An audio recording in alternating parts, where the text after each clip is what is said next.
Today, part 2 of my interview with Canadian author Diana Stevan about her novel Sunflowers Under Fire, an intimate, semi-biographic work based on the true stories of the trials and tribulations of Stevan's grandmother. The novel describes a Ukrainian family's odyssey of migration during the times of World War I. About heart and mind, you say you're a family therapist.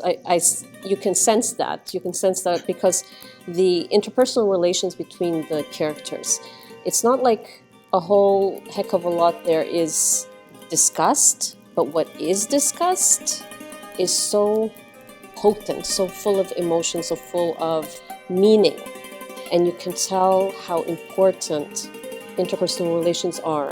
In particular, for instance, the interpersonal relations between Lukia, the main character, and her neighbor Ihor. Between Lukia and her sister-in-law Katerina. Between Lukia and her eldest son Ignat. And just the sorts of very principled underpinnings for those relationships.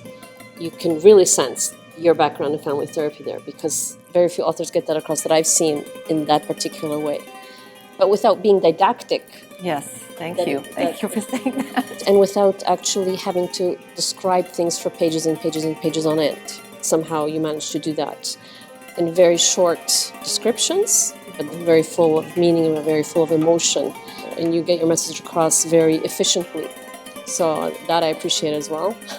Thank you. And I'm wondering, certainly your background in family therapy must have come into play here. I guess so, unconsciously. But you're talking about the burning of her home and how hard that must have been. But the other thing that struck me as I was writing it is how important my Baba's faith was to her and how that helped her get through. And when you mentioned burning, and I have an incident there where she rescues an icon from the fire, and that's when the Bolsheviks were going through the country and burning all the religious artifacts and destroying them. I mean, I actually have that saved, burnt icon framed in my bedroom. That she rescued, because it was so important to her.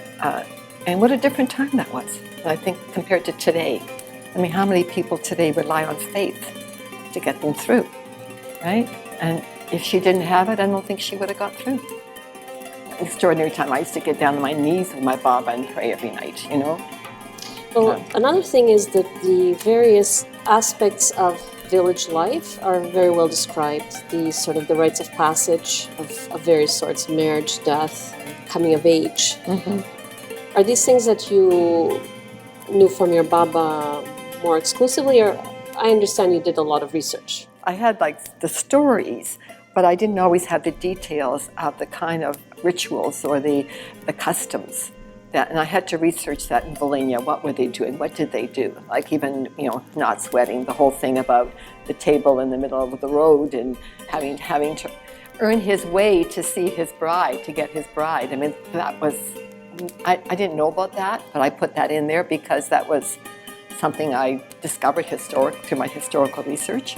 I went to libraries in Vancouver, Winnipeg, Toronto, New York City, even Stamford, Connecticut.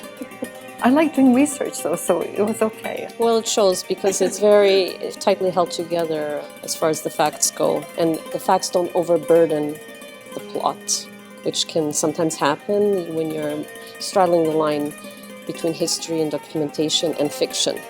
There's a very good balance between the facts and the artistic story. Well, I have to thank my writer's critique group for that. I live in Campbell River on Vancouver Island, and I've been a member of there's 6 of us women who get together, ages 20 to 70, and we're all writers, and we share each other's work, and that was one thing that I know they were on me about, is to be careful about weaving in the facts and not to be telling and showing, and something we, all writers have to struggle with, but they kept me on track. I'm Tania Stech, and this was Ukraine in the News.